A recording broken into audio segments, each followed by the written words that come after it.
Well, I mean, look at you. You're making Nimias Verbringens over the internet Yeah, and vulnerable in front of, whoever will come and watch. There's right, not that many exactly. people will learn. So But that's the that's point. That the that's idea pure is that, credit. yeah, Baruch Hashem.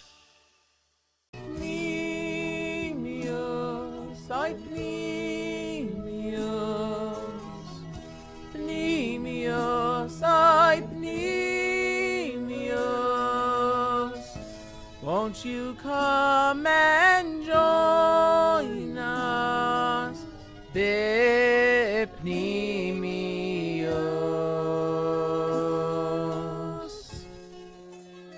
Oh, great, a podcast. Shh, we're about to start. There you go. Can you hear me fine?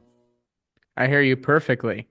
All right, we Okay. are here with Tzvi Weiss, which I know best from him when he was doing the Parsha show, the late Parsha show videos, and let me just say it was an inspiration for me doing my own videos also at the time, and now we get a chance to get a conversation with a person who started out doing these types of content that I really enjoyed and catching up with him nowadays. So welcome Tzvi Weiss to the Panemius podcast. Thank you. It's a real pleasure. Thank you, Uziel. So, yes, it's a pleasure is all mine. So let's start a little bit about your childhood. What was your background a little bit?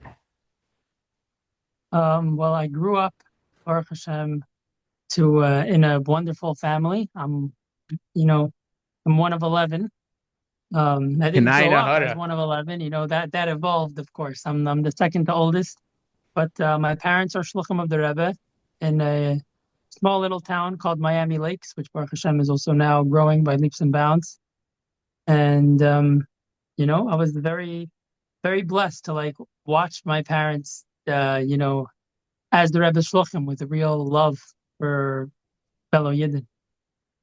So I must say that like Miami is very different than what it is now, right? So if for people that don't exactly know how Florida was at that time, especially for a shliach, can you kind of paint a picture about how it was kind of?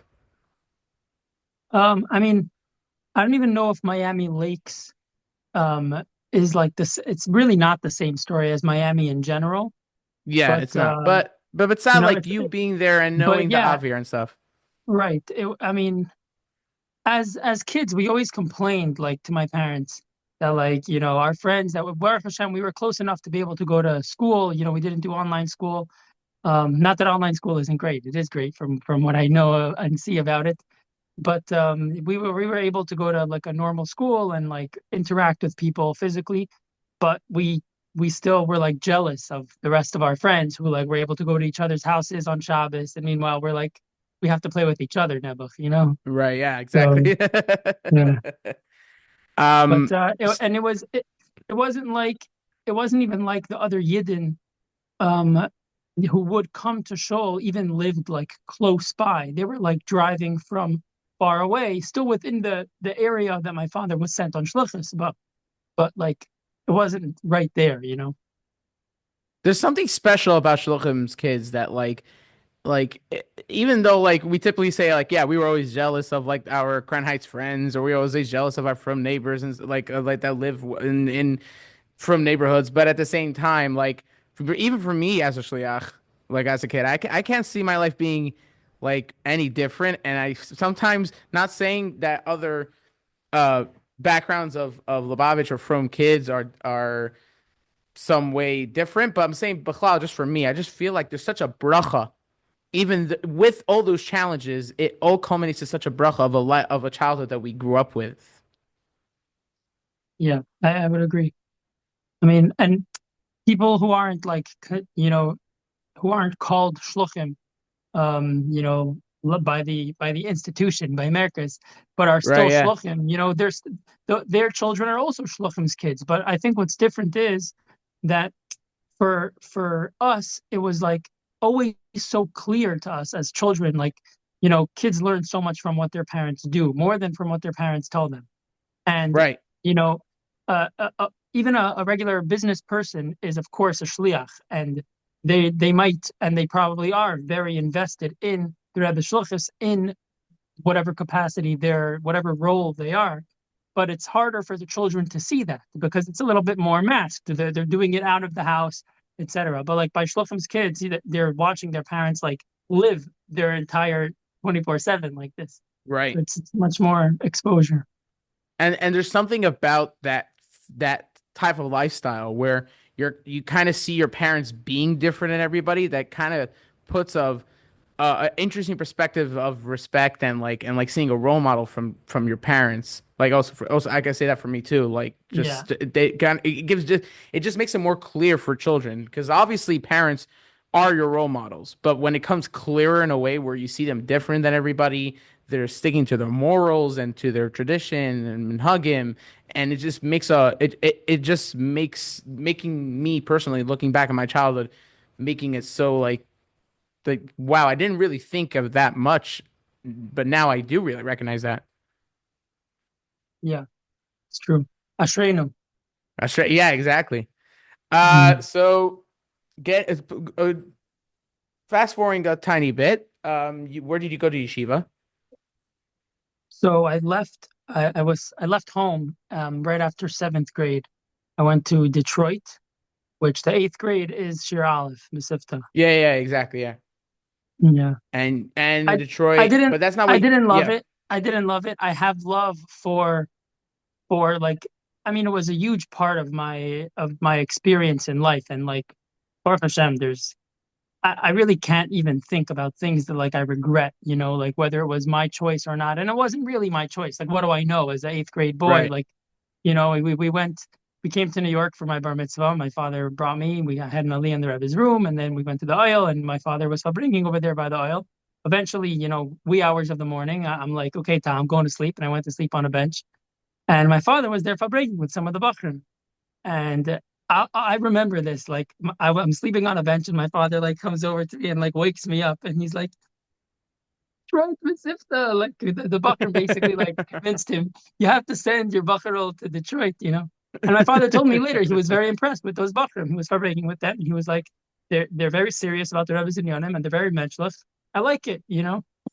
But I didn't love the vibe in Detroit. I did learn a lot, and I'm still like friends with a lot of those guys who were, then we were kids. Um, and I do have respect for like that style of a yeshiva. And I mean, one of my brothers is there now. He absolutely loves it. It's very different now. It's a whole different campus. But Right, yeah. I didn't like. I felt like there was a lack of Abbas Yisrael, and talking about like growing up, seeing my parents like how the number one principle was Abbas Yisrael and everything. I Yeah. just I credit them to the fact that like even as a 13-year-old kid, I felt like something's missing here. And as much as we're learning to this, if people are fighting, this isn't the place I want to be. And Baruch Hashem, I told that to my parents, and they took me out. I So felt that same way, but earlier in life. Like I remember the same thing. Your parents are saying it doesn't matter, obviously, Stroll, no matter what the person is, the yid is. And I just remember going to camp, Parksville, and one of the things that stood out for me that was very strange for me as a kid was those types of things where like their groups of kids versus other groups of kids right, and their backgrounds and their families versus other backgrounds of families, and it was such a strange thing for me because like also like yeah, the Chabad where I grew up in, there were two shluchim, my father and the other shliach, and it's not like one was on top of the other. It was very much like two shluch it's very much like two shluchim working together, and but it's not like even like it's just a casual way of shluchis, like the traditional way of shluchis. And even people that come to where I live, Myrtle Beach, they see like they really see it as a bracha. Like you don't see that. That's how I grew up. And then when you come into right, the broader spectrum of Lubavitch, and there's pros and cons, and one of the things that stood out for me was that aspect. yeah. I also think talking about Miami, like I don't mean to toot my horn over here, but you were mentioning it, and you're there now. Um, I don't want to exaggerate, but there's locations in Miami where Miami, Aventura, whatever. I mean, to me, it's all Miami, but like there are so many shluchim, even within like a few miles of each other. And Yeah. what's so beautiful is that all those shluchim love each other and support each other and help each other Mm-hmm. out. And Yep. like because what do you mean? They're literally all in this mission together. Like they're shluchim of the Exactly. Rebbe. The point is, there's so many Jews here. Everybody needs, everybody's in a certain niche somehow, catering to families, to elderly, to children, whatever it is, and like it's so beautiful to see that. And because of those experiences that we have, it sometimes pains me when I'm out there and you hear sometimes stories For sure. of that the opposite effect, and it's so painful. It's like, what are we Yeah. doing? You know?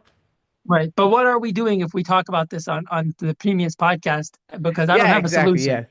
Yeah, yeah, So exactly.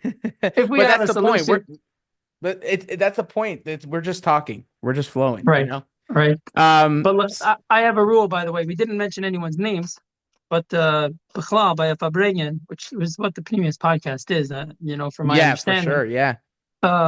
If I would ever, if I'm referencing someone or something and whatever, and I don't know how to like resolve it, say l'chaim for them, l'chaim for him, l'chaim for whatever it is. L'chaim, l'chaim. Yeah, So l'chaim l'bracha. l'chaim. Sorry. Amen. So you went to Detroit, and then where did you go after? So then I had I Gimel Tammuz, just after Gimel Tammuz, like was right before the summer program officially started in Detroit. And that's when I left. So I basically finished the year, but like essentially you're supposed to do the summer program also if you're coming back next year. But I was like, I'm not coming back next year, so goodbye. And my parents sent me to this amazing program, which sadly I don't think exists anymore, called YKM, Yeshiva's Kayas, Minnesota. And it Oh was like I think wow, that was the last group ever. It was like maybe a group of 16, Bochurim, and I don't know, maybe five staff. So it was a lot of fun. We had a ton of fun, a massive campus. I mean, it's like, and where this was in Minnesota, it's a place called Freeborn. I don't even know if I could call it like a town. It was so small, but how far is we it like, from Minneapolis? I have no idea. Oh, okay. But what we did the whole summer was like, we had two 12Ps, and like camp would just travel around. We'd go places. It was very, very fun. That's Um, the way to do it. That's the way to do Yeah, it it. was really, really great. I mean, the head counselor then was a man by the name of Yitzi Smith, who I love. I'm like not so in touch with him anymore, but he was so great. And I mean, I loved it, and the rest of the kids loved it. Like it was the right amount of like hefkaters, like in a healthy way for teenage kids, like, Yeah, and it was yeah. Yeshiva's kites. It was like, guys, come learn, like we gotta daven, we gotta learn, then we can go have fun. And that's what it was, and it was really good. What I And love then about that is that it kind of represents what's right about such a program, which I see a lot of yeshivas and mashpiim embracing in their maises when it comes to Bochurim, which I'm not saying every Bochur fits in that aspect of what that program is meant to be, but what's great about the amount of maises and yeshivas that we have today is that we're almost getting to the point where every Bochur has a place that they could go based on what they need and what they want, and it's such a bracha because our parents didn't really have that option. right, right, Not saying the yeshivas they went weren't the best for them, but bichlal, like the concept of not going between a checklist. Okay, there's this place and this place. What do you want? It's more like what I want, what I need, and then okay, fine. These are the places that could fit for you. It's such a amazing concept to have nowadays. right. Yeah. Tanech Lenar Al Pi Darkei, and we're doing a good job. Baruch Hashem. Baruch Hashem. Yeah. So, the way I understand is that you started doing your Parsha videos in Zal. Right. So I'll finish since you're asking about Yeah, like exactly. my Yeah. my education, the yeshiva experiences. So it was Detroit, then YKM, Minnesota. Um, and then I went to New Haven, Mesivta. Oh, Um, and I was there for 2 years, almost a full 2 years. Again, at the end of Shir Bays, I had already basically done 3 years of Mesivta because I did Shir Aleph in Detroit, right. and then I did Exactly. Shir Yeah. Aleph again in New Haven to be with guys my age, and then Shir Bays. Hmm. Um, and then I don't know. I guess I was making trouble, or I wasn't showing up to Seder, or whatever. I mean, I say I got kicked out because it sounds more dramatic, but like I was respectfully told that if you want to come back next year, there's going to be all these Tanoim plus a Knas and whatever. And I was Right. like, I'm not interested. I'll move on. So I did that, and the only thing I'll tell you, the only thing I don't want to say regret because it's really not regret, but like what I think would be valuable about staying and not like being so sure of myself, like, okay, fine, I'm ready for Zal, would be that I'd be closer. I think I'd be closer with those guys that I was in New Haven with because I would have completed Mesivta with them. But instead, I was like Shir Aleph, Shir Beis, and then they all did Shir Gimel, and I was already off the map because I was already in Zal. I mean, I am very close with them, and I love those guys. But I mean, I talk about this all the time to Bochurim by Fabregans. Like having friends is so important. And even if you only have one close friend, it's the biggest blessing ever. We just started Pirkei Avos not too long ago, right? Yeshua ben Prachya says, "Aseh Right, l'charav exactly, k'nei yeah. l'chaver." So the Rebbe Hmm. always emphasizes to have a mashpia, and what's so interesting to me is when it, like a lot of people struggle with following the Rebbe's Hira of having a mashpia, which is such a fundamental thing, you know. And Yeah. but like I get it, it's a struggle, and you see in the Rebbe Sichos that he says, so long as you don't have a mashpia, you need to speak to a friend. Your friend's gonna have the answer for you. So literally sitting with a friend that you know might not be someone that you like look up to, but at least someone that you're in it with, someone that like you is on this, you know, is on the journey, sincerely taking Avodas Hashem, like in a real way, just by bringing together is tremendous. So I always talk Would you about say friendship that on Knei Saturday. L'Chaver is kind of like the first step of Aseh L'Charav? Well, what you see in the lashon of Chazal is Knei L'Chaver, acquire, right? Buy for yourself a friend. That it's more important, like it's more valuable to have a friend even than to have a Right. rab. But you do see Aseh L'Charav is first. Aseh L'Charav Knei L'Chaver. But yeah, what you see so clear in the Rebbe Sichos is that if if it's difficult for you to have a mashpia, at least have a friend. You got to go to your friend. You got to speak to someone. You know, like it's super important. Always, I always go on a tangent about friendship because I feel so blessed to have the friends that I have Yeah. and the type of. I think you know some people have even expressed to me before, like they know that I have very close friends, and they're like, "Oh, I wish I had close friends like you." And I'm like, first of all, it didn't just happen. Like it does take work, like any deep relationship, but also it it it's not it's not like hard. It takes work, but it's not hard work. It's really just about you. Can you trust yourself that you're a good person? Chances Right. are yes. So then be able to trust someone else that they're a good person, and that's all it takes. You know, Right. if you can, unfortunately, people walk around judging because they're so hard on themselves and they judge themselves, so they end up projecting that on other people.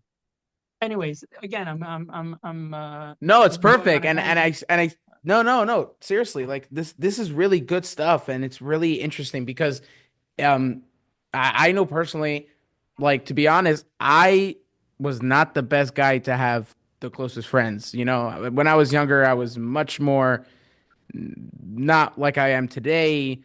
Even now, I struggle with socially sometimes. Bit sad because whatever, bit sad, a lot of different things. But what's interesting is that when I do see conversations that Fabring is talking about these things, like I know how important it is.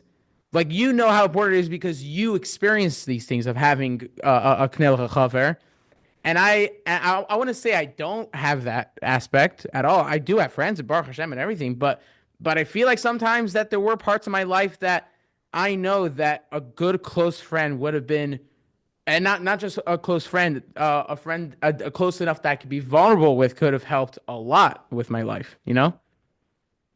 Right. Well, I mean, look at you. You're making Nimias Verbringens over the internet Yeah. and vulnerable in front of, you know, whoever will come and watch, you know, Bez Right. Hashem, many Exactly. people will learn.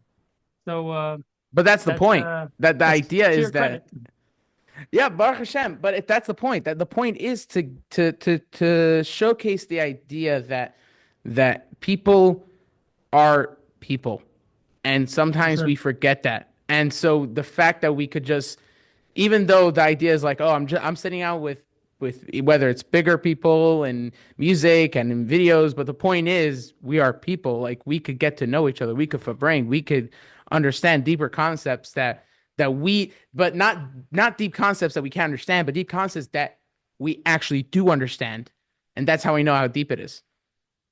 Right. Bipnimius. Yeah.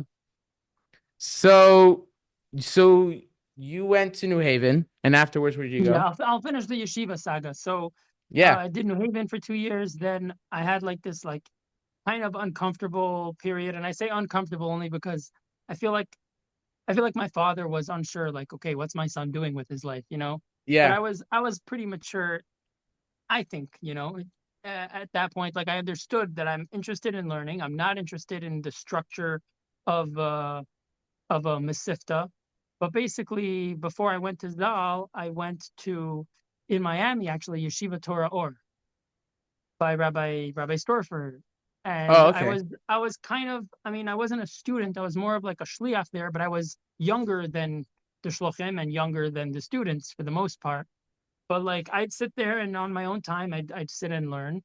And actually, it's funny. I remember learning a lot of Gemara Saita. Now that we're learning it in Yemei Asfira, I remember I was Yeah, saying learning exactly. Yeah. Saita then. And I would like sometimes teach Aleph Bays to some of the guys coming in that were like really beginners. And I loved Oh, that Fabrengen. yeshiva. Yeah. I know that Yeah, yeshiva. Torah Okay. Or in the Yeah. Magen David, I think it's called Shul, the Sephardi Shul. Yeah.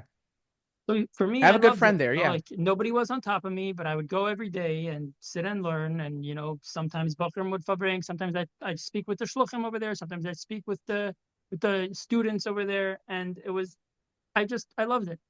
It's great. And But then that's also like it kind of showcases where you were at that point. Like you got something, and that's kind of the remnants of where you got to where you are now. You had stuff inside you that not necessarily are there profound things necessarily, but that you had to get it out there, and not necessarily did you realize it. For example, simply teaching Aleph Bays to people in a yeshiva. it's an interesting way to look at it. I mean, for me, it was more like I don't have a place to be, and this is close to home, and it's a Right, yeshiva, but and I'm I want to saying like sit. the Ashkacha So I hear Pratis that. Yeah, of course, yeah. of course. Of course, being put in a position where you need to be mashpia, um, in a way forces you to be a better makabel, because if you're never makabel any goodness, then you have no goodness to be mashpia. So Right, exactly. you know, yeah, It's like the idea that to do a profession, you gotta sometimes be on the other side of it, like be the client, right, whatever it for is. sure, for sure, yeah. Um, so what happened after that? Then I went to Chayv Beit in Crown Heights. Oh, very Loved it, nice. absolutely loved it, and I have to say throughout, I mean, even the parts of my yeshiva experiences that I wouldn't say I absolutely loved, every place like uh, it's such hashkacha pratis, like that everything's hashkacha pratis, but it's such clear hashkacha pratis, like the different rabbis that I met, the mashpiim that I spoke to, the friends that I made, like Yeah, they still play a role in my life, yeah. and I met so many good people along the path that like that's why I say like I don't regret any of it. It was so good. And then Chayveve was really the highlight because that's where I was in a structured yeshiva and yet treated like a mensch, like an adult and taken seriously that way. And I Yeah, was allowed to like grow as every bacher wants to and just needs to be in the right setting for it. And Chayveve was amazing. All the rabbis were amazing. That's also when I met my current personal mashpia there. Like really, really amazing. I it's was there really for 3 years, and then I went on shluchus, and then I came back. I worked there for a little bit. Then I went and did smicha.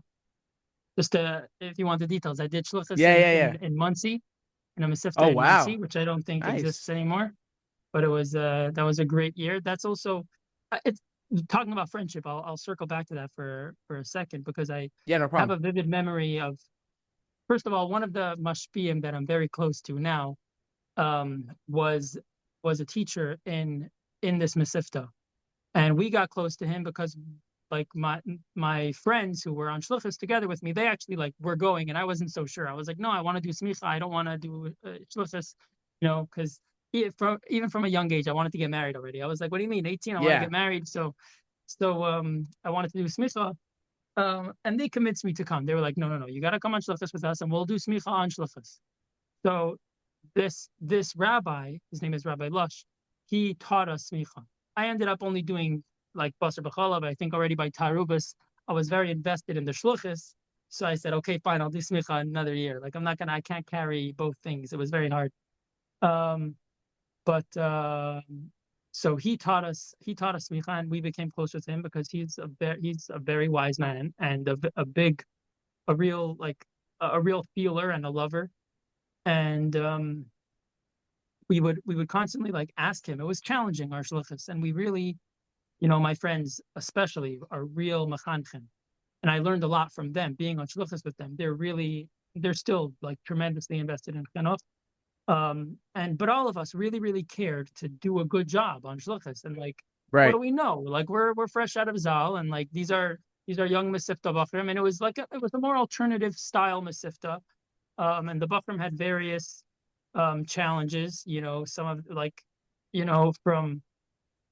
from not being able to focus and learning, something that most of us can relate to, and then to like, the smoking and internet addiction and like real serious stuff that like I don't know how to help someone with that. I'm not trained. But as the Rebbe Shluchim, we felt like, okay, we need to do our best to bring with the kids and at least inspire them. So we would speak to him often about like, what do we do about this? What do we do about that? He guided us a lot. I learned to love him. I really loved him. A Talmud Chacham and a really good a Talmud Chacham. Yeah. And I made him my Mashpia that year. Like he was my personal Mashpia. Um, and I remember at one point speaking with him that I felt like I couldn't really put my finger on it. And but I told him like the words I said was I'm lonely. Like I just feel lonely, and I didn't know why, because I'm with my friends on shluchas, but like Hmm. somehow I felt like there's this part of me that wants like I don't know if, I don't want to call it attention, but like there's a part of me that wants to like be understood or feel understood by my friends. And I felt like we were all busy Yeah. bringing with the buffering, but not with each other, like with the students. Right. But like we're a group of friends, and we're not really like. So I don't know. I mean, I maybe had the maybe same thing being in mashpia Shirdalad. Yeah. constantly, maybe being a mashpia constantly, like can that it makes sense for that to develop, because it's like, okay, but what about me? Like I'm Right. giving all the time, but what about me? So I spoke to him, and I remember I'm a little bit I guess quirky, right? That's I behaved that way in Yeah. the late Parsha show.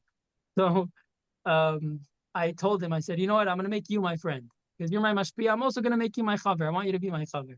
He agreed. So I was like, okay, I just want to make sure, because as a mashpia, as my rav, I need to have respect for you. But as my friend, I'm toning it down a little bit. I need to be more, more on the same page with you. And he was like, sure, no problem. And I'll tell you, this is the one memory that like it's so vivid in my mind. I should remind him of this, by the way, because he'll appreciate it.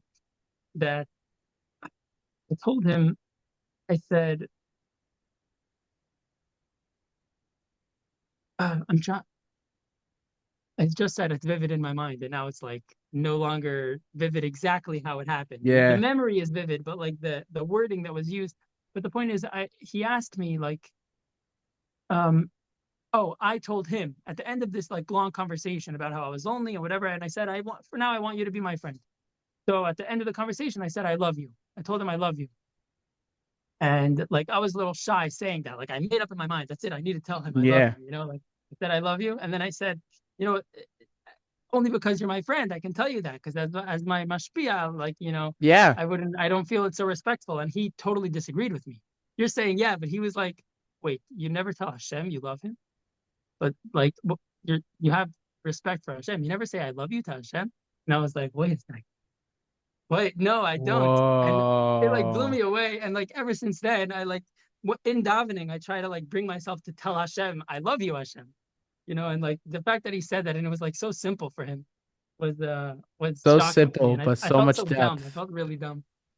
Yeah. Wow. Wow.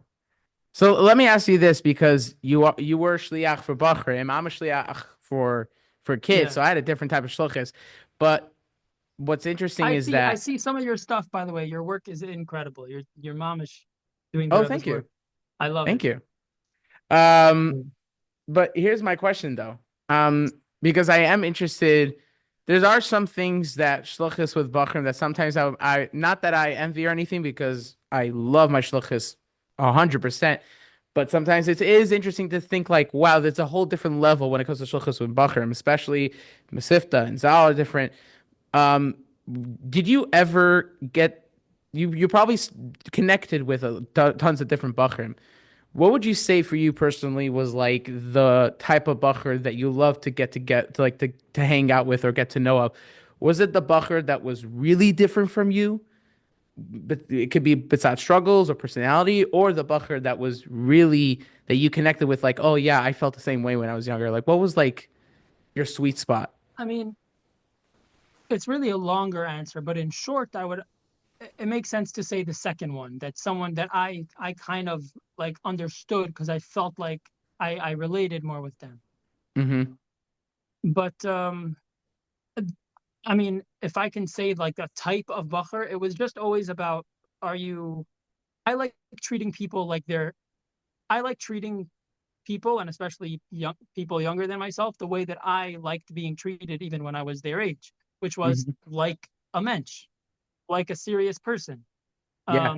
And some Bachrim, like even now, people will like, I mean, now people respect my time a little more, Baruch Hashem, but as a Bachar, not so much. But like people would come over to me and like they'd want a fabring, but they wouldn't really want a fabring. They just want to kind of like Right. shove and like, mess around. And like, I don't mind, there's times for that, but like, at least don't pretend that like this is, a serious question but I Right. always appreciated when Bachrim were actually serious. It's like, I don't care how there's nothing off the table for me to discuss is always what I tell people, and it's what I still say. There's no question. Now I do also help out at a Chabad house in Brighton Beach, and I run their CTeen Junior. So Oh, nice. that's extraordinarily challenging because this is like they're not kids going through at all the same like system that I've Yeah, gone through. for sure. Um and But you definitely they're grew up also with those type of people. yeah, they're all right. That's true. And they're also younger, like much younger. They're Yeah. not in a yeshiva, which is so they're not even like encouraged to take life seriously yet. They're just like kids in school. Mm-hmm. So I'm there and like we have fun together. But I where am I going with this? Oh, I could see that they appreciate the fact that like I'm still ready to treat them like adults. And I always tell them, like, whenever it comes time for like the Jewish part of what we're doing, because we learn a little bit and then we play, it's always like, does anybody have any questions about anything Jewish, anything, that you want to ask? There's nothing off the table. And like, I feel like kids need to hear that more because for some reason kids and even young adults and Bachrim are like Mm-hmm. afraid to ask certain things. And it's like, if you're asking seriously, there's nothing off the table. If you're asking to make trouble, if you're asking to make a joke, then I'm not, like, go ahead and ask, but then I'm just gonna say, I'm sorry, like you don't Right. really want the answer.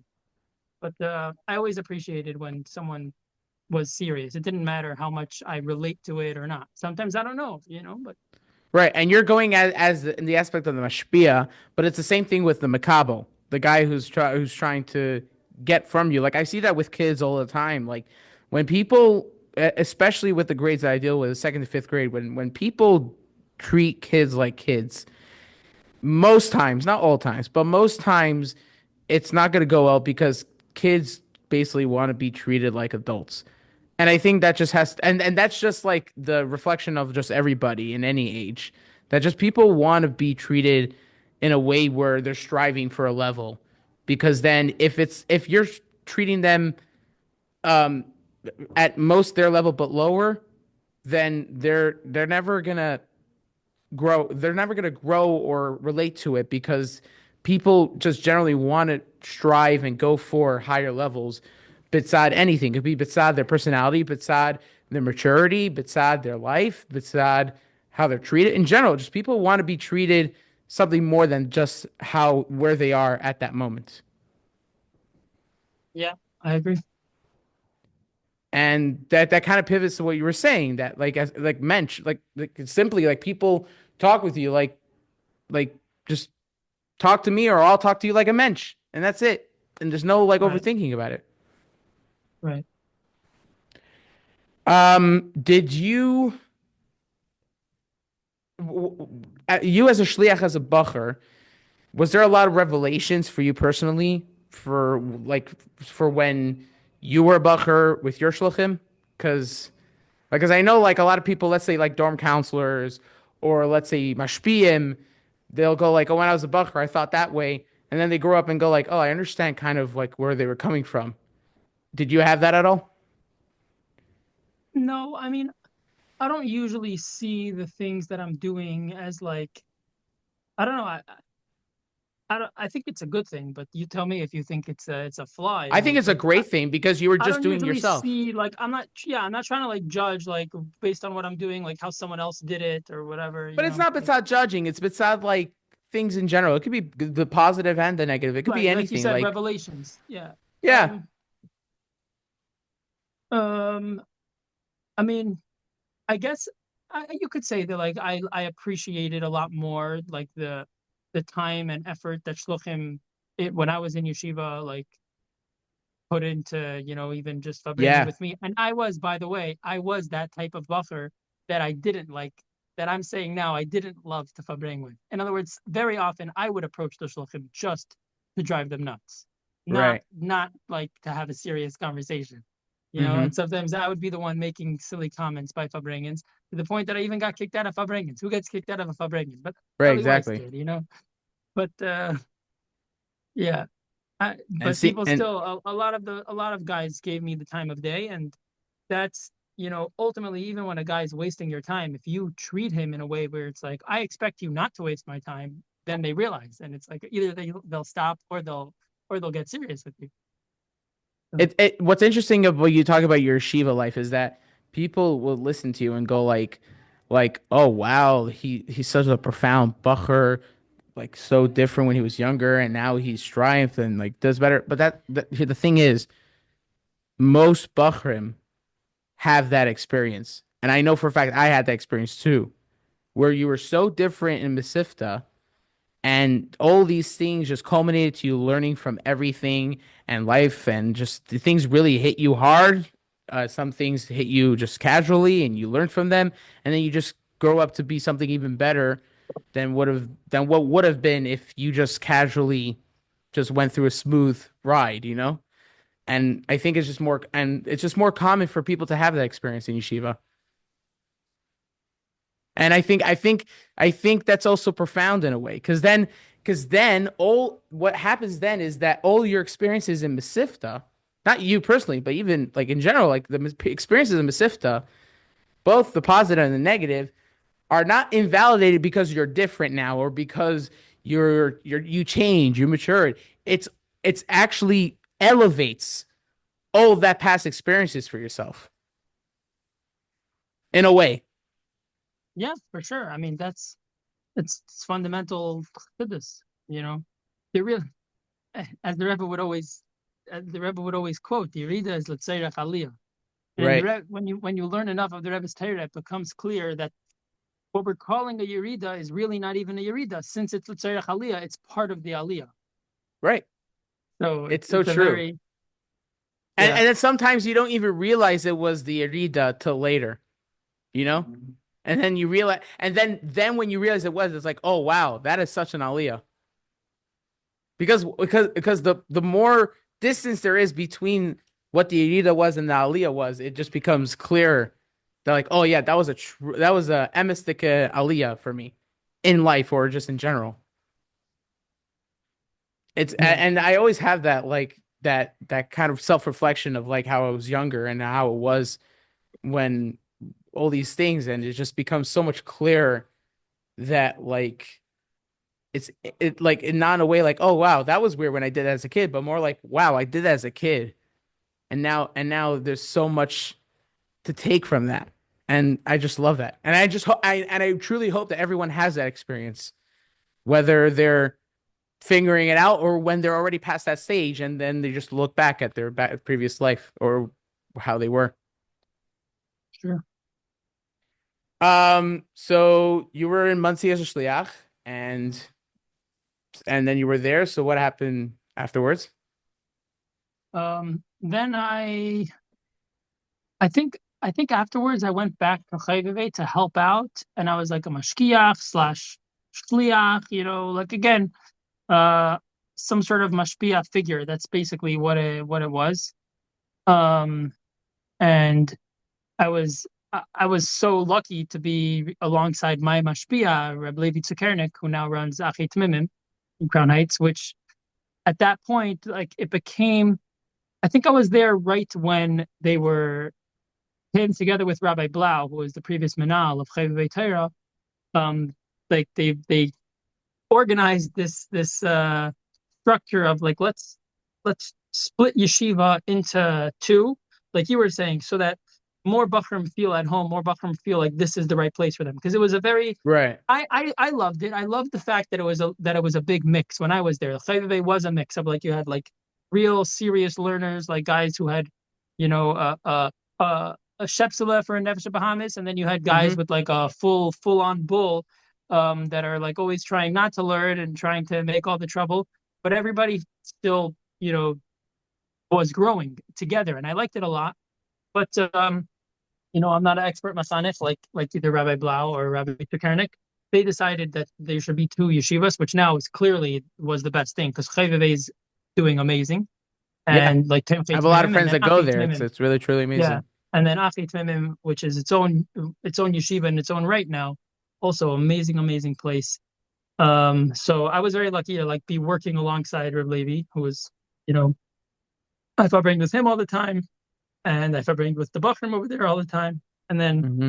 when it turned into two yeshivas, I was there also. And I think I did a shtickle like dorm counseloring also. And then um, that was only like the beginning of the year because then started the smicha program in Pretoria, South Africa. It starts after the Yom Noraim and after Sukkot even. So then at that point, I went to South Africa, which is the furthest I ever went for any Wow. yeshiva. And yeah, that was also an amazing program. Loved the Rabbonim, made great friends, really good Fabregans and fun times also, I didn't expect to What have so much fun. I thought it would be like much more rigorous and serious learning, which it was, but I thought it was gonna be like only that. But it wasn't only that. It was also a lot of fun and it was nice. did you like South Africa for the same reasons you like Minnesota? Like that idea of going out for something? Um, yeah, you could say that. It's funny. I never thought of it like that, but yeah, I mean, I personally was a little bit of like a hermit in South Africa. Like my focus was smicha. I was like, I flew all the way here Yeah. to be in this program because I know that this program is really good, and I really like I said when I was on shluchas in Muncie, I already started learning smicha, and then I was like, dang, this is really hard. So I need to focus on it, and I was also a shliach then, so I said, okay, let me put it aside. 1 year I'll focus on it like seriously, and that was when I was in South Africa. So very often when a lot of guys were like going out and having a good time, I was like, I'm sorry, I'm staying and learning. But still, like just the vibe in the dormitory and like the Fabringans when we had them, in Yeshiva's campus was really great, really special, very real, you know. Wow. And so at what point did you start doing the Parsha videos? So that was when I was in Chayveve. That was after New Haven, Mesivta, when I went to and after Torah Or in Miami when I went to Chayveve. Um, it probably was the second year of Chayveve because that's also when um, the yeshiva took a very real stance as far as smartphones and was like, we're not going to keep being like every other yeshiva, which turns a blind eye and says no smartphones and everybody has them, but we're going to actually make them mutter with a filter. So, which Yeah. itself, I think like that shows the type of chinuch that like Rabbi Blau is very, very thoughtful and very wise. And that was what he decided. And a little after that, also that's like one of the differences between Ache now and the regular Chayvei is that the regular Chayvei doesn't allow smartphones. It is a more Ah, mainstream okay. yeshiva in that respect.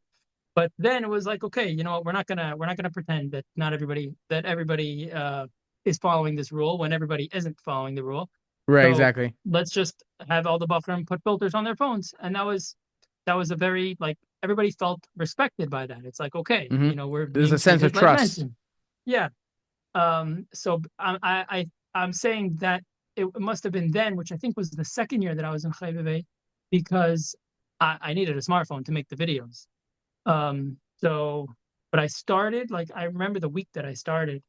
It was my first time ever creating content and making a video, but it was the first time doing like a Parsha video, which was when I was a counselor in the Chidon HaMitzvahs, Sefer HaMitzvahs, and that was a fun experience. And it was Erev Shabbos, and like it was the end of the program of the day before all the kids go home, and it was like by the dismissal time for kids to be picked up or brought home, and I'm sitting there with the kids of my bunk who still hadn't been picked up, and I take out my phone and I start sharing a sicha, which my intention was, okay, I'm going to record this, and I'm going to record a few things of the fun going on around me. Like it's exciting, it's Crown Heights, it's right by the dreidel, a bunch of kids climbing it, whatever. It's good memories, and I'm going to share some Torah with my family, and I sent it to my mother's side of the family. A large part of it is modern Orthodox, so I was like, Right, they'll yeah. they'll appreciate a sicha from the Rebbe, like I don't know how often they're cracking open a Lakotei Sichos or Teres Menachem. Right. So I shared it on this big family group that we had then for the Sichos of Refuah Shlema for my great grandfather. And so I put the video in his merit, and like everybody loved it. I got like such a good reaction, so I kept doing it. I'm like, great, this is a good opportunity to teach Chassidus. Um, and then next thing, within like a week or two, I started getting back my own videos on WhatsApp, and I was realizing that they're like Wow. going all around, which is a tremendous power, on WhatsApp. Um, and so I basically made videos like that for at least 2 years. At some point, COL Live picked them up and started posting them, which I'm grateful for because that also motivated me to make them. It allowed more people to see Right. them. And then people started telling me that I need to post them on YouTube myself because if COL is posting them, then I should, like it's only right that I should make a channel and like make it an official thing. Right. And COL wanted me to do that also. So at first I was very uncomfortable with the idea because I'm like, yeah, YouTube, it's like it's full of Muslim, and I don't want to be that guy that's like, posting stuff on YouTube. But eventually, like I was convinced, okay, you gotta get over yourself, and this is what it's all about. We even need a like the mushal that the Alter Rebbe gave, I think, for the Magid of the crown jewel getting Yeah. getting crushed, just so that maybe the prince could drink the medicine. And Bizbuz Aitzres. So even though for me it was a little challenging, and it was also like it felt weird because once stuff was going on YouTube, it's like I have a channel, I want likes, I want followers, but I never asked for likes or followers. It was just like I need a place to save these videos because I already lost 2 years worth of them and I put in a lot of work. Yeah. So, because they go on WhatsApp and then they're gone after a while.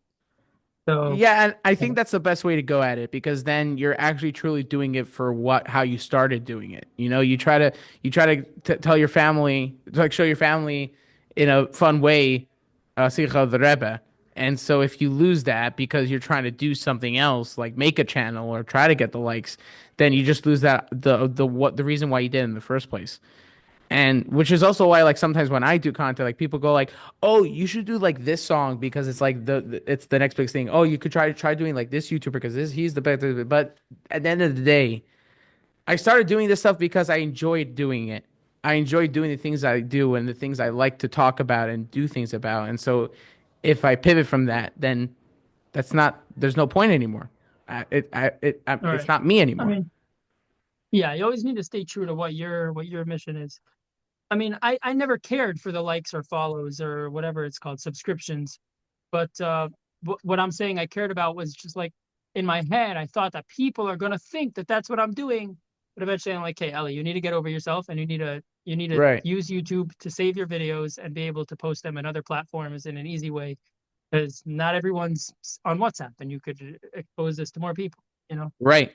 But the And truth is, even that I regret. Now, I still don't. I still don't like go around asking for likes and follows and whatever. But the truth is that I'm proud of what I do, and um, like we need to be proud of what we do. And if we're bringing the Rebbe's message to the world, we need to get people involved.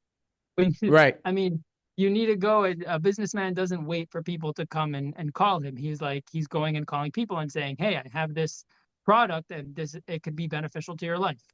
Right. So And the why most can't you do beneficial that for thing to Torah? life is chassidus for sure. Right. So it's like it's not about the I need attention or I need more follows or likes. Which, by the way, it all helped. When I know that there's more people watching, it definitely helps motivate me to create more. And Right. if you get to a place where I can monetize it and make money, for sure it will help. But one needs to be like powerfully spreading the message, not like we're not meek, you know? Right. And what I loved about your videos is that you could tell it was simply a bacher telling over Chassidus because it wasn't necessarily professional or anything. Yeah, I And know. other the whole point was that like it kind of looked like you were just going around your day and like it almost like you're coming up with the next thing after you pause the video. You pause Right. and then you're walking down the street, unpause.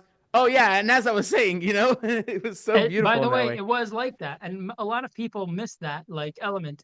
Slowly, like once more people were watching, and once the viewership changed, where it was like I was aware it wasn't just one demographic of people; it was like many types of Yidden.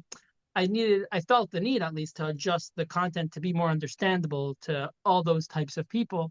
So naturally it changed. Like I was a little less silly and I Yeah. I held my tongue on certain types of jokes that I thought might offend people. And I explained things in certain ways that weren't necessarily hilarious or whatever. But people do miss that. People miss like that I was like walking around and like kind of coming up with the script as I was going.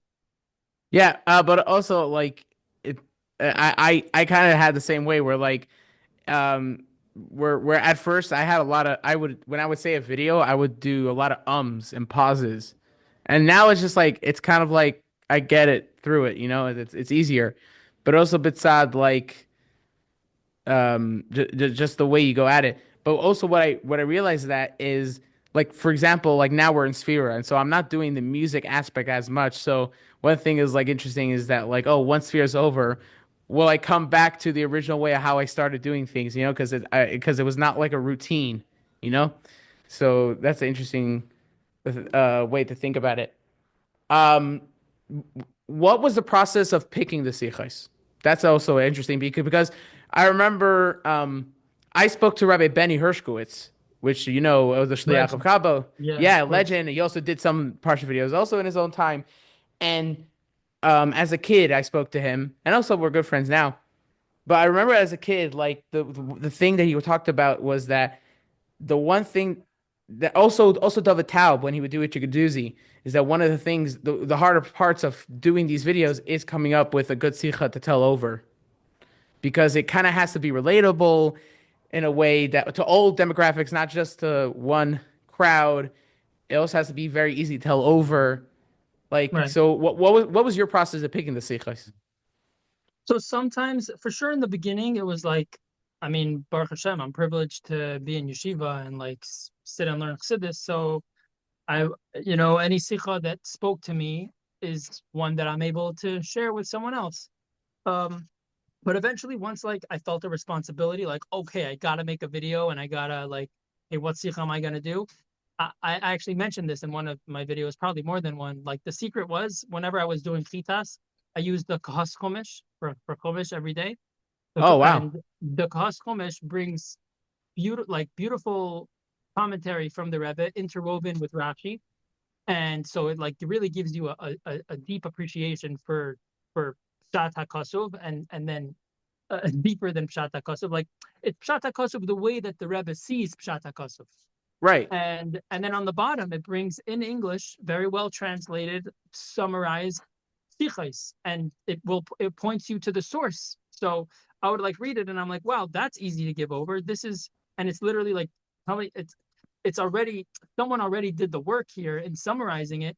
And then if I wanted to expand on it, or obviously I wanted to understand it a little better myself, So I could go look at the source and like pull together something, and that was it. The Kahas Chumash was really the secret weapon most often. Sometimes I'd open up like other Sfarim like Pninim, or even in Crown Heights. There's always people putting out papers of their own Sikumim of Sichos. And whenever something like hit home for me, I was like, "That's it. This is what I'm sharing." What's funny about the Rebbe Sichos is that some people like have that struggle of like when it comes to Chassidus, like, oh, they're very deep concepts, so I have to get to the mode or something. But if you look carefully, especially the Rasa Sichos, like most of the Rebbe Sichos, he brings up a very simple question that sometimes are very profound, but just like simply like, oh wow, like Taka, why is that? Like the idea of like I was teaching my class. We're learning the Sicha Pirkei Avos, where the Rebbe talks about Kol Yisrael, the connection with Pirkei Avos, and just a simple question like Kol Yisrael Yesh Lehem Chelek is for any mitzvah, not just for the Milei Avos, not just for what it says Pirkei Avos. So why are we connecting Kol Yisrael with just Pirkei Avos? And it's like, huh, Taka, Right, and it's right, like, and it's so funny to think about, and it really blows me away every time I open a Sicha and go like, because sometimes when you open a Sicha, it's like, oh, this is the Rebbe Sicha. And so you're kind of in a mode of like, okay, this is the Rebbe Sicha, so let's get into it. But then you get to the first question, and you're like, oh wow, like that is a good question. Like, and it's simple. Like, why didn't I think of that? And I think that's what's really relatable about the Rebbe Sichos. for sure. For sure. The Rebbe teaches us to not take Yiddishkeit for granted. Like I say, I don't like the word religious.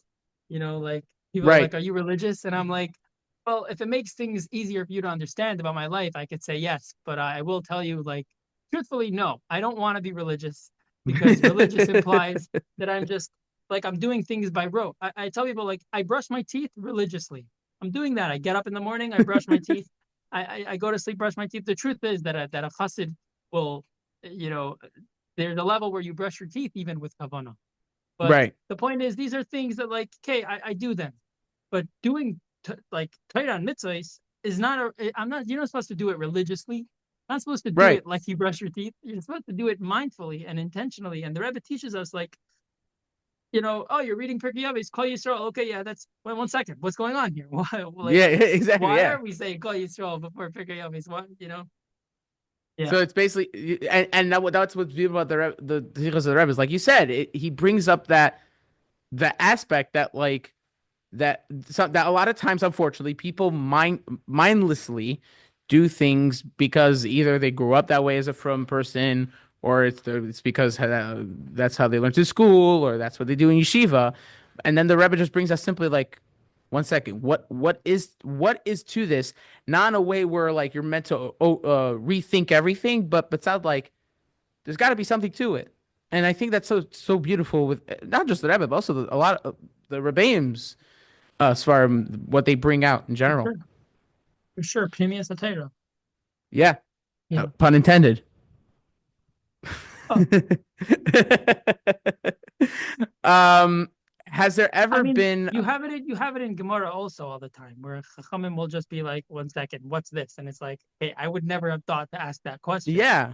But the point is, really learning Torah, you realize that every detail is so precise. Everything's so Hmm. precise. Um, did you feel like, has it ever happened that you learned a sikha, and then as you made a video talking about the sikha, you realized something different about the sikha while you were doing it? All the time. All the time, Video, right? It video, happens all the time. yeah, yeah, yeah, Um, yep. so what would you redo your videos then? Like, what would you do? Sometimes I would literally, it could be 2:30 in the morning on a Wednesday, Thursday night, usually Thursday night. That's why it was the late Parsha show, because it would come out like Friday morning if I'm lucky, or Friday Right. afternoon usually. Um, and I literally could be like, I almost done, and like I worked on this already for like 12 hours, and then it's like, 1 second, I'm having a whole like dilemma in my own understanding now of the Sikha and how it applies to life, and here I am telling people like this is what the Rebbe is saying, and it's like I don't even know if that's what the Rebbe is saying, so I can't put this out in the Rebbe's name. And then go, and yeah, sometimes, rarely did it happen that like I needed to not put out the video, but more often than I'd like to admit, it happened that I was trying to restructure till eventually I was like, I have no more time and I can't put out the video. Um, so I didn't like scrap it, but it ended up needing to get scrapped or like reused on another week when it was like a similar topic. Yeah, very often it happened. And sometimes it like it was just so profoundly and like amazing. Like I would say, okay, I'm stopping to film, I'm stopping to blabber, and I'm going back to learn and see what actually Yeah. like how is this question answered? And then the whole thing would be 10x, like it would be amazing. Yeah. And sometimes, and I only find that experience really with when it comes to this the when you're learning Torah and Gemara and Chassidus, like it's just I don't know. I mean, there's instances in life where you go through life and there's something like, oh wait, 1 second, there's something different to this, then let's do it. But what's special is that like when it comes to like learning the Rebbe Sichos and you come up to that, it's almost as if it's personal, you know? And it's funny For because sure. it's something that you can't really explain because it's not necessarily something you personally or your life, which it is obviously because they're Sichos, but besides like logically, like it's something that would be a revelation to yourself, and then but not just that, it also was very personal to yourself, and it's such a feeling that I don't know if I could feel that in other aspects where there's something else, someone else brings something to me and then I go about it and then I just change about it, but then I also feel it's personal. Like you don't necessarily have that. Yeah. And then I don't know if this probably is part of what you're saying. Like there was also sometimes I felt like an imposter syndrome. Like I challenge myself like 1 second, I'm like, you don't really get this. And here you are trying to like teach thousands of people the Sikha and like Yeah. you don't know what you're talking about. So sometimes I really felt like an imposter. And usually, I mean, I take it very seriously even now. The fact like my role as as a shliach of the Rebbe, if I want to represent the Rebbe, I take my I remember whenever I'd make a video on a day that I'd make a video, as a bacher, I'd pretty much go to mikveh every day anyways. But especially when I was making a video, it's like, well, I need to go to mikveh today. I need to make myself a little bit more of a refined vessel to be able to learn and understand and give over properly. Um, Mm-hmm. and very often also, I'd only start working on the video so late because I wouldn't start until I'm done Chitas Rambam for the day. It was like that, Yeah. I need to, It's I like need to, that idea of like how can you it's like idea how can you get an how can you like use the Rebbe Siddur as a child if you didn't go to mikvah, like, and but then it's like something as simple as learning the Rebbe Sikha, it's like it's something that everyone else does, but because just how you approach it, it just changes. right, Like, yeah, there's something to it that I need to make sure I'm doing it right. right. And the truth is, I hope people don't, misunderstand me to mean like you can't go on Mitzvah until you go to mikvah or like Yeah, until for you sure. Yeah, yeah, finish yeah. chitas. Like if you know that there's a need and that you right now have the opportunity to help someone, then you have the responsibility to help someone. You can't now obsess over like, am I in the state to be the Rebbe Shliach? It's like you Right. are because you know of this opportunity, so you got to go do it. But for me, like then and still now, I don't know. I mean, I want It's to very much show a up in the Hergish best thing. way, you know? It's very much a Hergish. Like I know Yeah, that there's tons of things that I do with my personal life and Chassidishkeit. I do things that not most people do because it's a Hergish thing. sure. Yeah. Uh, yeah, Yeah, that's what everyone I'm has saying. that. Like I wouldn't want someone to hear what I'm saying and be like, "Oh, I got to do all those things." Yeah, exactly. Yeah. Um, would would you say that making the videos enhanced how you would learn the Sichos in a way? Absolutely. Yeah. I mean, there is a part of me that also says like maybe it it it didn't allow. I mean, I'll tell you already. I'll disclaimer. What I'm about to say, the Rebbe says isn't true, but I'll walk you through it because there's a part Yeah. of me which is the Nefesh Bahamis which claims like if you weren't busy making these videos and you didn't care about making the videos, then you'd be able to sit and learn the Sifra for longer and you'd be able to take it into yourself much better. And I Right. felt like that very often. And I'm like, look at me, I'm sitting here and instead of like learning it how it's talking to me, I'm also thinking, how am I going to say it to someone else? You Hmm. know, so I don't know.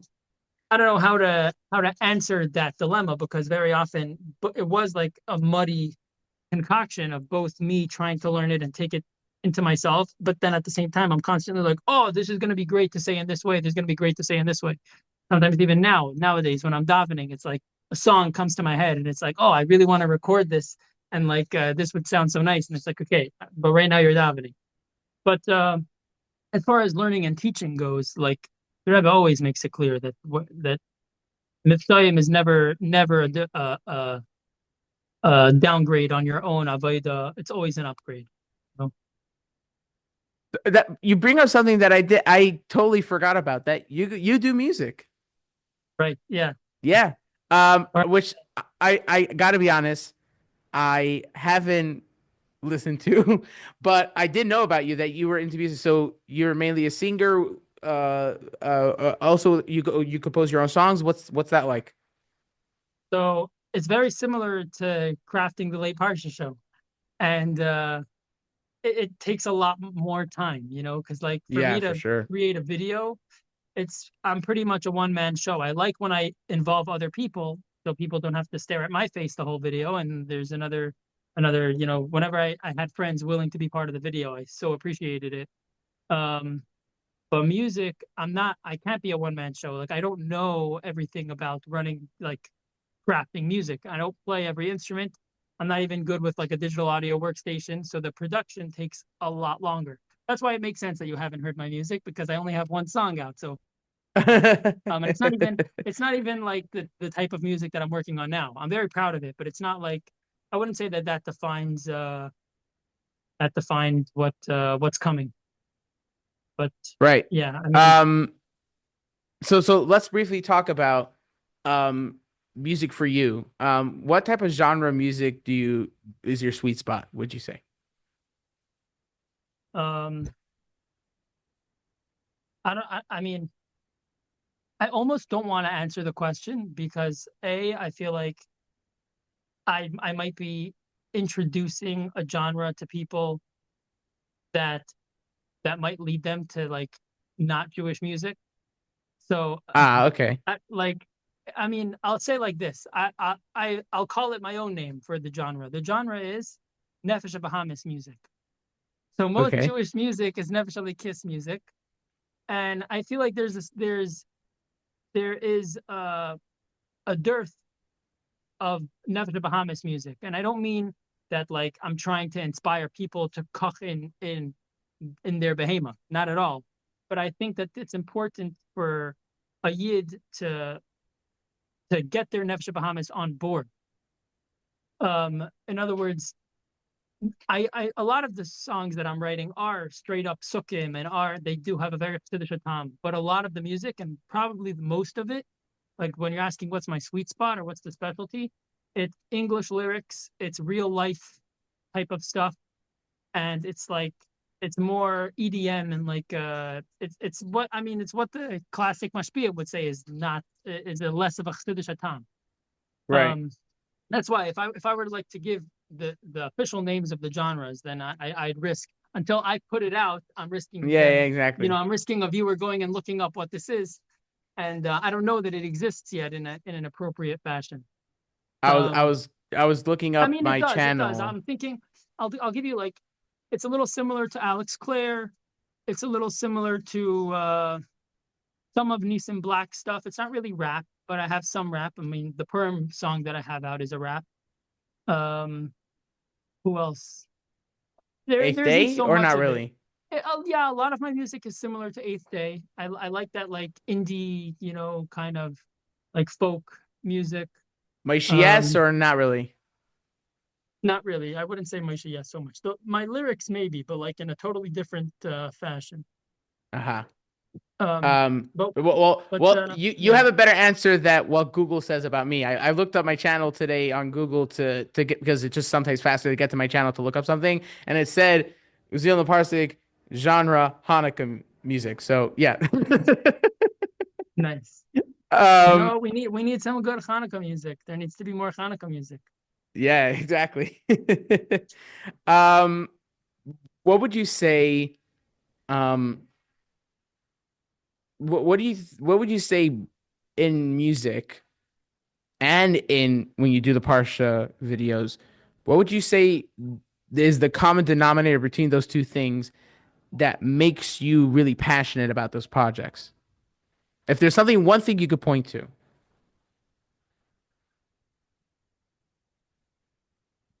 The common denominator between the music and the videos that makes me passionate about them. Um, I mean, I know it's a big ask of a I question, but I I don't know if this is like the answer that you're looking for, but for me, anything's good. I see. I think the Rebbe makes it clear to us that whatever abilities you have, you can't ignore and you need to use them. Mm-hmm. And like, I don't know, I was one day discovering, hey, I know how to put together a video. And I was born a singer, so like I need to do both of these things. It's a huge responsibility. Um, and I do enjoy both of them. The video is less enjoyable to make, the music's more enjoyable to make, but the video is very enjoyable to like once there's the product, once it's produced, it's very enjoyable to say like, wow, here's the thing I worked on for 15 hours. And the music, it's enjoyable in the process of making it, and I'm sure it's going to be so enjoyable once it's released and other people are enjoying it as well. I so relate to that because sometimes I think back, like, for example, like the times where I would watch, um, where I would watch like videos, and then now I'm also like always quoting a Chickadoozy or imitating voices of other videos and talk about it. And then sometimes and then it came to a point where I'm thinking like, I have a passion for these things. It's not for those things specifically, but there's something to it that makes me really passionate about those things. And it's a very weird thing, for an adult to like be like doing these kid things kind of all the time. And that's what kind of gravitating me doing the podcast and doing content. I'm also working on a few projects myself because like there's a reason why it's there in my life. And so so exploring ideas of how to bring that out is always the best, which is also why I kind of infuse it with my shluchas. So sometimes I make videos on shluchas for the kids. Right. So, like I'll sing for I the think kids that's when so it like good. That's so good. yeah, and so it's like it's really like an exploration and an adventure, and I just love it. I love every second of doing that. Yeah. And it's like true to when people say like, "Oh, what would be your advice to people that do these things, that want to do these things?" Like, and they say like, "Just do it." And like now I realize what that meant. It literally meant like just start small or at least start doing something that explore those ideas and then eventually you'll figure out but you got to be doing something that you're good at or you're passionate about it or even if you're not good at it, do something about it because that's the only way to do it. Yeah. So you mentioned you're on shluchis. Where is that? I mean, I live in Crown Heights now, but Right, yeah, but no, but I'm every certainly on person has their own shluchas. shluchas. Let's make that clear, Yeah, So what's right. your shluchas that you're doing right now? I mean, I spend my day learning with people. Nice. We're now together with my wonderful wife. We're running a camp, so it's already in the season of, advertising and making sure parents know about this Jewish camp, getting Jewish kids to the experience. Um, Oh, what type of camp is it? it's a Chabad house camp where I said I do the CTeen Junior in Brighton Beach, Oh, Chabad okay, very Masal. nice. So yeah, they have a wonderful camp there. It's a lot of fun for the kids, and that's our job is to make it super fun for the kids and make it a good experience for everyone. So And seeing what you do and now talking about it like that fits you, just doing this camp. It's great. yeah, I would say so. Look, it's also it, it's one of those things that like my wife and I were called up like with this opportunity, and I don't know if these were my exact words, but I remember telling my wife like, as far as I'm concerned, every when there's an opportunity presented, it's also a responsibility. And if we have the Mm-hmm. ability to do it, which we do, we should do it. And especially when it comes to chinuch, the Rebbe would always say, like, if you have a chance to be involved in chinuch of Jewish kids, you better get involved. You like Right. it's an achrayus and it's a huge schus. Baruch Hashem. Yeah. So I'm trying to think if we covered everything, which I think we did. And if not, we'll do a part 2. Oh, Yeah. Thank you so much for joining us, Tzvi Weiss. I don't think we covered everything. I think that Oh that yeah, there's so much more to cover. I think that I just want to end with the way that I try to end every single video, and I try to live my Yeah, life go like ahead. this. Go Mashiach ahead. mode. Yeah. Mashiach mode. We gotta live in Mashiach mode, which means we have to live with more simcha, with more avas Yisrael, and learning more Torah with more enthusiasm, and doing it. The next mitzvah you do it with more enthusiasm. And the next mitzvah that you were thinking about doing and you're not sure, go ahead and do it. You go ahead and do That's it. We got to live already now. We're right before the ultimate escalos, and we need to live in the way of like as if that ultimate escalos already happened. Because that's the way to say, Right. hey Hashem, look, we're literally ready. We're ready. Right. So And that's the beauty of like the whole concept of Ishtadlos. Ishtadlos doesn't just mean that you're just doing your part and yay, that's it. It literally means that you're preparing, you're transforming, you're basically you're changing and you're getting ready. That's what Ishtadlos truly means. So thank you so much for joining us, Tzvi Weiss, and of course, it was great of having course. you, and it was great talking with you about these things, and we definitely want you back for part 2. This was a great conversation. So you mentioned that you have your camp now, and you're also working at Chabad in Brighton Beach.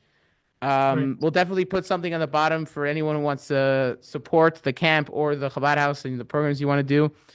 Yeah. And Also, you let people know. I mean, like I said, I don't want to be meek about the stuff that I do anymore. So I want the follows, I want the subscription, the subscribers, I want the likes, please. And the same for you. The same for you. Whoever's watching this, hello, you got to support Uziel's the Pneumius podcast because this is good stuff. I mean, I, I might be biased, but I like myself. And if I'm a guest on the podcast, then all the other guests must have really good stuff to say. So, yeah, very you know, Baruch Hashem. All right, so yeah. thank you so much for joining, and we'll have you back, and we'll be in touch. And again, in Mashiach mode, bring Mashiach now, ultimately. Mashiach now, mamish. L'chaim, l'chaim. All the best again. Time with Rachel.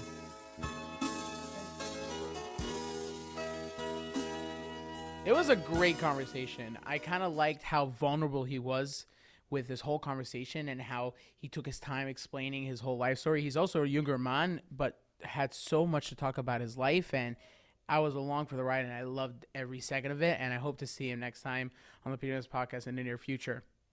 If you guys enjoy this, please follow us or subscribe. It depends on which platform you're listening to, and every Thursday we'll have another episode of the PDS podcast coming up.